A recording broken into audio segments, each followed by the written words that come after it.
La mente consciente es ignorante y teme a la mente inconsciente. Basa la mente consciente sobre todo. ¿Y eso es suficiente? ¿Su método será efectivo para liberarnos del inconsciente? Tenga la amabilidad de explicar cómo podemos manejar profundamente con la mente inconsciente. Respuesta: este es un problema complejo y difícil que requiere mucha penetración, por lo que espero que prestara atención no solo verbalmente, sino que realmente escucha y se da cuenta de la verdad en lo mismo contenida. Sabemos que existe la mente consciente y la mente inconsciente, pero la mayoría de nosotros trabajamos solo a nivel consciente, en la capa superficial de la mente. Y toda nuestra vida, en la práctica, se limita a eso. Vivimos en la mente consciente que se llama y nunca prestamos atención a la mente inconsciente y más profunda, que ocasionalmente llega un mensaje, una sugerencia. Pero esta sugerencia no se cumple ni adulta ni se traduce de acuerdo con nuestros requisitos del momento. Pero el interrogando pregunta. Veamos lo que la mente consciente entiende. ¿Es la mente consciente diferente de la mente inconsciente?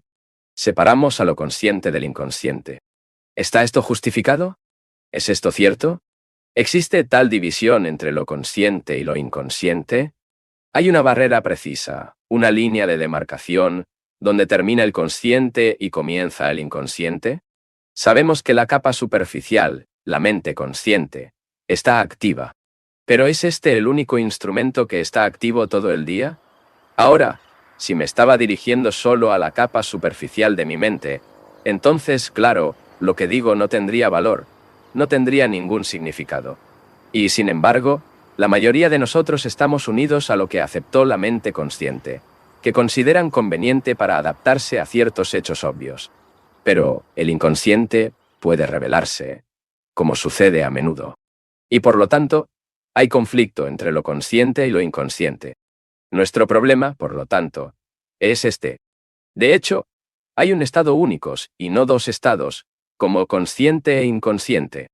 Solo hay un estado de ser, que es la conciencia. Aunque nos gusta dividirlo en consciente e inconsciente, pero la conciencia es siempre del pasado, nunca del presente. Solo somos conscientes de las cosas ya pasadas. Eres consciente de escuchar un poco después del pasado, ¿no? Y lo entiende un momento después. Nunca somos conscientes de la hora. Observe sus corazones y mentes, y verá que la conciencia siempre funciona entre el pasado y el futuro, siendo el presente un mero pasaje del pasado al futuro. La conciencia, por lo tanto, es un movimiento del pasado al futuro. Tenga la amabilidad de seguir lo que estoy diciendo. La materia es un poco abstracta y es difícil dar ejemplos de símiles. Y pensar en símiles no es absolutamente pensar, porque los símiles siempre son limitados. Necesitamos pensar de manera abstracta o negativa, que es la forma más alta de pensar. Si observas tu propia mente, verá que el movimiento para el pasado y el futuro es un proceso en el que el presente no existe. Es el pasado un medio de escape del presente, que puede ser desagradable. Ahora el futuro es una esperanza que nos aleja del presente. La mente, por lo tanto, vive ocupada con el pasado o el futuro y sacude el presente. Es decir, la mente está condicionada por el pasado, condicionada como hindú, brahman, o no brahman, cristiana, budista, etc. Y esta mente condicionada se proyecta en el futuro. Por esta razón, nunca puede mirar directa e imparcialmente ningún hecho. Condena y rechaza el hecho o lo acepta e identifica con él. En las condiciones que es natural, la mente no puede percibir ningún hecho como un hecho. Tal es nuestro estado de conciencia, que está condicionado por el pasado. Y nuestro pensamiento es la reacción condicionada al desafío de un hecho. Y cuanto más reaccionamos de acuerdo con el condicionamiento de la creencia, el pasado, más consolidamos el pasado. Esta consolidación del pasado es, sin duda, su continuidad con el nombre del futuro. Tal es, por lo tanto, el estado de nuestra mente, de nuestra conciencia, un péndulo que oscila entre el pasado y el futuro. Tal es nuestra conciencia que está constituida, no solo de las capas superficiales de la mente, sino también de las capas más profundas. Esta conciencia, por supuesto, no puede funcionar en un nivel diferente, porque solo esos dos movimientos oscilatorios. Si mira de cerca, se dará cuenta de que no hay un movimiento ininterrumpido, pero hay un intervalo entre dos pensamientos. Aunque es para una fracción infinitesimal de un segundo, hay un rango importante en el péndulo. Por lo tanto, nos damos cuenta del hecho de que nuestro pensamiento está condicionado por el pasado, que se proyecta para el futuro. Y en el momento en que admitimos el pasado, también debemos admitir el futuro, porque no hay dos estados como el pasado y el futuro, sino solo un estado que incluye todo el pasado, lo consciente y lo inconsciente, el colectivo y el individuo. El pasado colectivo y el individuo que reacciona al presente produce ciertas reacciones que crean una conciencia individual. La conciencia, por lo tanto, es el producto del pasado y es toda la base de nuestra existencia. Y en el momento en que tenemos el pasado, inevitablemente tenemos el futuro. Porque el futuro no es más que continuidad del pasado, modificado, pero siempre el pasado. Nuestro problema, por lo tanto, es cómo operar una transformación en este proceso del pasado, sin crear otro condicionamiento, otro pasado. Espero que entiendas esto. Si no está muy claro, podemos discutir sobre esto el próximo martes o jueves. A diferencia de formulado, el problema es el siguiente. Principalmente rechazamos una cierta forma de acondicionamiento y encontramos otra forma, un acondicionamiento más amplio, más expresivo o agradable. Abandonamos una religión y abrazamos a otra. Rechazamos una forma de creencia y adoptamos otra. Este reemplazo, por supuesto, no es una comprensión de la vida la relación. Nuestro problema, por lo tanto, es cómo estar libre de todo el acondicionamiento. Y usted o dicen esto, es imposible, que ninguna mente humana puede estar libre de acondicionamiento. O comienza a intentar, preguntar, descubriré. Se afirma que esto es imposible, entonces, por supuesto, no hay nada que hacer. Su acceso puede basarse en la experiencia, vasta o limitada, o en la mera aceptación de una creencia. Pero tal colección es la negación de la búsqueda, la investigación, el descubrimiento. Para averiguar si es posible que la mente sea libre, desde cualquier acondicionamiento, debemos ser libres de preguntar e investigar. Digo positivamente que es posible que la mente esté libre de cualquier acondicionamiento. Pero no acepte esta declaración, estricta en mi autoridad, porque si lo hace, no podrán descubrir. Tendrá solo un nuevo sustituto, y esto no tiene valor. Cuando digo que es posible es porque es un hecho, y lo demostraré verbalmente. Pero si desea descubrir la verdad de este hecho por usted mismo, debe probarlo y seguirlo sin demora. Comprender el proceso completo de acondicionamiento no se produce a través del análisis o la introspección, debido a que en el momento en que tenemos al analista, este mismo analista es parte del fondo condicionado, y su análisis por lo tanto no tiene valor. Este es un hecho, y cumple con nosotros eliminarlo. El analista que examina, que analiza lo que está observando, también es parte del estado condicionado, y por lo tanto, sea cual sea su interpretación, su comprensión, su análisis, es parte de ese fondo. De esta manera no hay posibilidad de escapar. Y es esencial romper los antecedentes, porque para corresponder al nuevo desafío, la mente debe ser nueva. Para descubrir a Dios, la verdad o lo que quieras, la mente debe ser nueva, no contaminada por el pasado. Analizar el pasado, llegar a conclusiones, a través de una serie de experimentos, para hacer y las negaciones y todo, esto ciertamente implica su verdadera esencia, la continuación de los antecedentes en diferentes formas. Y al darse cuenta de la verdad de este hecho, encontrará que el analista dejó de existir. El fondo continúa, pero el analista terminó. No hay entidad separada del fondo. Solo se piensa que constituye los antecedentes, siendo la reacción del pensamiento de la memoria, tanto consciente como inconsciente, tanto individual como colectiva. La mente, por lo tanto, es el resultado del pasado, que es el proceso de acondicionamiento. ¿Y cómo es posible que la mente sea libre? Para ser libre, la mente no solo debe percibir y comprender el oscilante de su péndulo entre el pasado y el futuro, sino también comprender un intervalo entre los pensamientos. Este intervalo es espontáneo. No es producido por ninguna acción causal, ningún deseo, ninguna compulsión. Pruébelo conmigo para ver su mente en funcionamiento. A medida que gradualmente entro en el asunto. No te inquieten, no te estoy hipnotizando. No tengo interés en hipnotizarlos, o influirlos. ¿Por qué, si está hipnotizado o influenciado, consciente o inconscientemente, te convertirás en mis seguidores? Y haciendo mis seguidores, se destruirán a sí mismo y a mí. Y por lo tanto, no hay amor entre nosotros. Cuando hay amor, no hay hipnosis, no hay seguidor, ni instructor, ni hombre, ni mujer. Solo está la llama del amor. Y este amor que establece la comunión entre nosotros. Aunque es difícil, frente al auditorio tan grande, demostrar cómo funciona realmente la mente, intentaré hacerlo, y puedes intentar ver por ti mismo. Sabemos que pensar es una reacción del fondo de acondicionamiento. Piensa como hindú, como un prasit, como budista, o ya conoces a Dios. ¿Como qué más? No solo en su pensamiento consciente, sino también en el pensamiento inconsciente. Eres el fondo. No está separado, ya que no hay pensamiento reflexivo desde el fondo. Y la reacción de este fondo es lo que llama a pensar. Este fondo, ya sea adoración o no cultivado, instruido o ignorante, siempre corresponde a algún desafío, algún estímulo. Y esta reacción crea no solo el presente presente, sino también el futuro.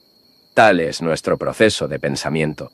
Ahora, entre dos pensamientos, hay un periodo de silencio no relacionado con el proceso de pensamiento. Si observa, verá que este periodo de silencio, este intervalo, no es de tiempo.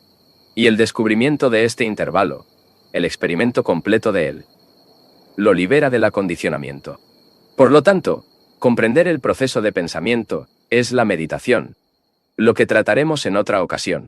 Ahora no solo estamos examinando la estructura y el proceso de pensamiento, que es el trasfondo de la memoria, la experiencia, el conocimiento, sino también tratando de averiguar si la mente puede liberarse de estos antecedentes. Y es solo cuando la mente no continúa el pensamiento, solo cuando está tranquilo, con una tranquilidad no remunerada, es decir, sin ninguna acción causal, es solo entonces cuando estamos libres del fondo. Espero haber explicado la pregunta lo suficiente.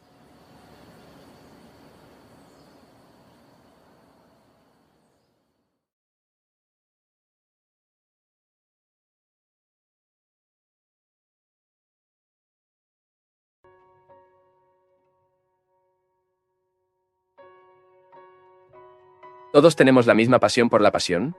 No considero que la pasión sea una capacidad.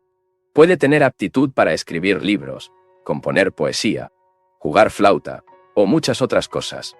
Y las habilidades se pueden cultivar, mantener, agregadas. Pero la pasión, la intensidad, no es una aptitud. Por el contrario, si tiene alguna capacidad, debe morir por ella para rotar, para enamorarse. Si no muere por su capacidad, se vuelve mecánico, a pesar de que su primordia hace un uso hábil. Mira, todavía estamos pensando en términos de adquisición y cuidando proteger lo que hemos ganado. Pregunta. Dijiste que el sufrimiento es algo hermoso. Y sin embargo, dice que debemos deshacernos del sufrimiento. Respuesta. Nunca dije que deberíamos deshacernos del sufrimiento. Lo que siempre he acentuado es que debemos ver el sufrimiento, penetrarlo y entenderlo. No podemos deshacernos de él, no podemos tirarlo. ¿Cuándo sufrimos? Si amas a alguien y esa persona no corresponde a tu amor, tú sufres. ¿Por qué? Porque debe sufrir. ¿Qué significa tu sufrimiento? Significa que estás pensando en tu propia persona. Y ese es el hecho real. Mientras pienses en tu persona insignificante, deseando ser amado y temiendo no ser amado, con todo el disgusto que implica, naturalmente tendrá que tener que llamar sufrimiento. Idénticamente, si deseo ser un hombre famoso y no lo soy, sufro inevitablemente. Y si me satisface a permanecer en este estado, entonces es correcto. Pero si quiero entender mi sufrimiento y trascenderlo, entonces empiezo a mirarlo. Examine rigurosamente el impulso psicológico para ser famoso, lo cual es extremadamente superficial e inmaduro. Y luego viene una comprensión del sufrimiento, que es el comienzo de su propia extinción. Y, como dije, después de trascender esta amargura, descubro que el amor, la aflicción y la muerte son lo mismo. Este es un estado de gran belleza. Belleza no formada por el hombre o la naturaleza. Pregunta. ¿Es la pasión o la intensidad un deseo de saber? Respuesta. ¿Qué se entiende por deseo de saber? El impulso de acumular el conocimiento también es parte del viacer, y, por lo tanto, es una causa de conflicto. Pero no hablo de la acumulación de conocimiento que se puede encontrar en ninguna enciclopedia. Quiero entender el sufrimiento, penetrarlo de extremo a extremo para descubrir mi significado para mí. Esto no significa que necesite saber. Saber, como expliqué anteriormente, es una cosa. Y algo diferente es aprender. El conocimiento implica la acumulación del conocimiento, y cuando tiene conocimiento acumulado, es con esta base la experiencia. Desde la experiencia obtienes más conocimientos aún más. Pero en este proceso de compra de agregar más para saber al ya obtenido, no se encuentra el movimiento del aprendizaje. Solo puede aprender cuando ya no está buscando y no adquiere saberlo. Señor, no quiero saber nada sobre el sufrimiento. Todos sufrimos. ¿No tienes sufrimiento de una manera? ¿Y quieres saber qué es? Entonces puedes analizarlo y explicar por qué sufre. Puede leer libros sobre el tema o ir a la iglesia, por lo que sabrá rápidamente algo sobre el sufrimiento. El conocimiento no pone fin al sufrir. Comenzamos a dejar de sufrir cuando enfrentamos los hechos psicológicos que ocurren dentro y de ellos científicos en este momento, evaluando el significado total. Esto demuestra que no debemos escapar de la realidad que nos encontramos en el sufrimiento. Nunca debemos racionalizarlo o proponer una opinión al respecto, sino vivir completamente con el hecho. Como saben, vivir con la belleza de esas montañas y no acostumbrarse es muy difícil. La mayoría. Piensas aquí hace unas 3 semanas. Has contemplado esas montañas, escuchado el ruido del río, a medida que las sombras se extienden por el valle día tras día. ¿Y no te diste cuenta de lo fácil que es acostumbrarte a todo? Dices, sí, esto es realmente hermoso. Y pasar. Vivir con belleza o vivir con algo feo, y no salir a acostumbrarse a ella. Esto requiere una energía inmensa. Una percepción que no permite que la mente se vuelva aburrida. Del mismo modo, el sufrimiento abarca la mente si nos acostumbramos. Pero no hay necesidad de acostumbrarse a la plaga. Podemos vivir con amargura, comprenderlo y penetrarlo, pero no con el propósito de saber algo sobre ti. Sabes que el sufrimiento está presente, lo cual es un hecho, y nada más necesitas saber. Es necesario vivir con sufrimiento. Y para vivir con él, debes amarlo. Y entonces encontrarás que el amor, el sufrimiento y la muerte constituyen efectivamente una cosa. Pregunta: ¿no hay amor sin pasión? Respuesta: no importa si eres un hombre o si eres mujer. Si sientes amor por una persona, no tienes pasión, al menos durante los primeros 2 años, o cualquier otro periodo. Después de que se acostumbran el uno al otro y comienzan a poder salir de esa pasión, aunque llamamos amor, lujuria, apego, celos, ambición y saludo, y todo. Ella es como una llama en medio de denso humo. ¿Y qué pasa? Gradualmente, esta llama muere y solo queda el humo. Pero si el apego, la lujuria, los celos y todos los demás elementos que mantienen el conflicto y el humo producido, por lo que llamamos pasión, si todo esto desapareció no por tiempo o hábito, sino porque lo penetramos, lo entendemos y establecemos las profundidades y alturas, por lo que el amor puede ser pasión sin causa. No me refiero a la pasión del misionero que, con su amor por Jesús, pasa por el mundo para convertir a los paganos. No es esa pasión a la que aludió. De lo contrario, la pasión que hablo es la negación de todo esto sin ninguna razón. Y esta negación, surge esa llama, clara y clara. Pregunta: ¿es posible que una entidad humana esté en un estado de comprensión permanente? Respuesta: es importante comprender lo que entiende la palabra permanente. No creo que pueda ser permanentemente en absoluto. Si permaneces en algo, es muerto. Y esto es lo que, sobre todo, queremos. Queremos ciertas cosas: amor, pasión, comprensión, Dios. Permanecen perennemente. ¿Qué significa? Que no queremos ser molestados, que no queremos ser sensibles y estar vivos. Como expliqué, la verdad, o la comprensión, vienen en un instante. Y este flash no tiene continuidad, no está en la esfera del tiempo. Mira esto por ti mismo.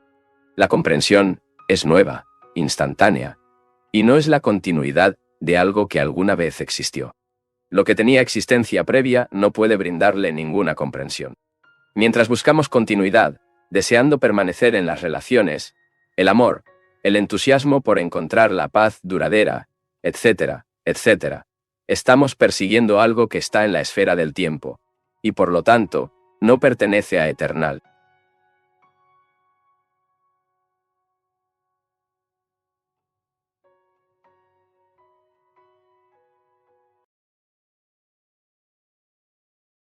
El día antes de ayer, estábamos hablando de sufrimiento, y esta mañana quiero hablar de la muerte. Para la mayoría de nosotros, la muerte es el punto de apoyo del miedo. Tememos la muerte, y por esta razón, nunca entendemos el inmenso significado. El miedo invariablemente deforma la percepción, y nos hace huir de lo que tememos.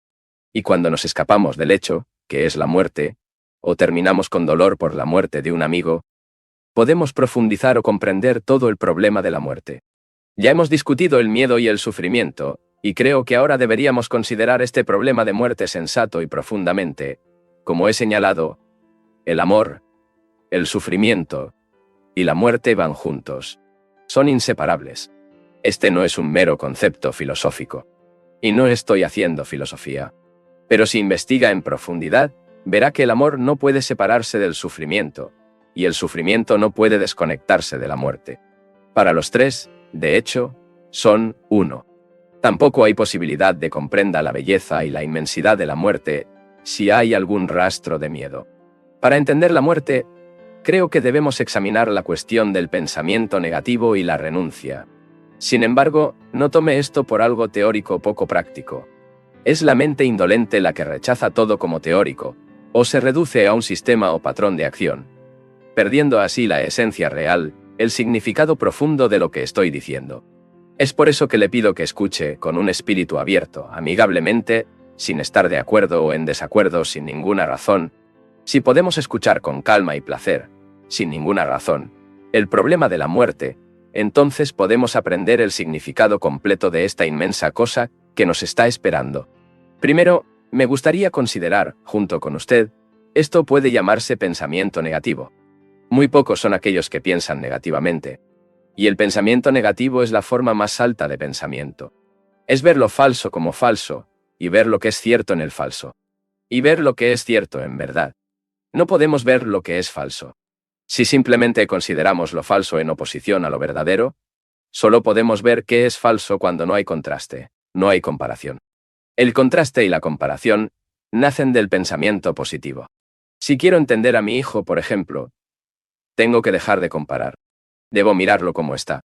Si lo considero en términos de aprobación o desaprobación, y tanto uno como algo más, se basa en mi aceptación de un estándar establecido por tradición, experiencia, opinión, etc. En este caso, el pensamiento positivo llamado así, y la acción positiva que se les presenta así, me impiden comprender. Solo podemos entender cuando no hay comparación o juicio, sino la percepción simple del hecho real. Y esta percepción es pensar negativa. ¿Le gustaría explicar este pensamiento negativo un poco más? Porque para percibir su extraordinaria belleza y vitalidad, debemos entender, en primer lugar, comprender el estado mental que está libre de conocido. Debe escucharse lo que está diciendo, no como si fuera una exposición filosófica o un sistema que debería seguir, sino escuchar para descubrir la verdad contenida en la pregunta. Luego, sentado como está, realmente experimenta lo que estás diciendo. Asegúrese de pensarlo más tarde. Más tarde no significa nada. Para entenderlo, tienes que vivirlo ahora, en el momento presente. Hablé de pensamiento negativo, y dije que era la forma más alta de pensamiento. En general, nunca nos encontramos en un estado donde, por ejemplo, no lo sé, excepto en un sentido muy superficial. Hay dos estados de no saber. En uno de ellos, la mente dice que no lo sé, pero espera o busca una respuesta. En este estado, la mente traduce lo que encuentra de acuerdo con sus propios antecedentes o condicionamiento. Al escuchar, te pido que intentes contigo para ver que realmente es así. Pero hay otro estado en el que la mente dice que no lo sé, y no espera ni busca ninguna respuesta. Luego está completamente vacía. Su estado es de negación total. Y solo para esta mente puede surgir esta cosa extraordinaria llamada creación. Espero haber aclarado a los dos estados. La mente positiva, que dice que no lo sé, pero quiero saber. Y la mente que dice que no lo sé, y que ninguna respuesta está buscando. Como regla general, es extremadamente difícil encontrarnos en el estado de no saber, donde no buscamos la respuesta porque no nos gusta la incertidumbre.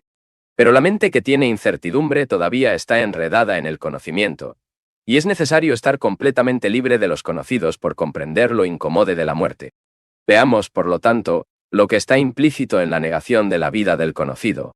Para la mayoría de nosotros, la vida es conflicto, dolor, lucha incesante. La codicia, la envidia, la ira, el odio y la angustia. Esta es nuestra vida, para la cual deseamos continuidad. Nuestra vida cotidiana se ha convertido en un hábito. Es superficial, vacía. Y buscamos llenar este vacío con creencias y dogmas religiosos, con santos, salvadores, maestros. Nuestra vida, con sus apetitos sexuales, su afán por la fama, su deseo de consuelo, poder, posición y prestigio. Es un círculo cerrado de esperanza y desesperación. Esto es todo lo que sabemos. Y cuando llega la muerte, tememos dar a conocer lo que conoce. Deja nuestra vida insignificante, porque con ella estamos tan acostumbrados a ella. Esto se debe a que hay conflicto entre vivir y morir. A las posesiones aquí estamos apegados. Nuestro dinero, nuestro hogar, nuestra familia, nuestro nombre, nuestro personaje, nuestra experiencia, nuestro recuerdo de las cosas que hicimos y no lo hicimos. Todo esto constituye el conocido. Y cuando se acerca la muerte, tenemos miedo de dejarla. Queremos la continuidad de toda la insignificancia que conocemos. Bueno, puede tener ideas, teorías sobre la reencarnación, la resurrección, o puede atribuirse a alguna otra creencia. Pero la muerte es el final de la vida conocida. Y lo más importante es rechazar la vida del conocido. Rechazarlo sin razón. Por la vida de lo conocido, entiendo nuestra vida de mezquindad, celos, nuestra ambición y nuestra codicia. Tenemos que rechazar completamente esta vida, cortarla a través de la raíz, pero no hay razón para hacer. Porque si tenemos alguna razón, esta razón en sí continúa la vida del conocido. Y por lo tanto, no hay posibilidad de experimentar la extraordinaria profundidad de la muerte.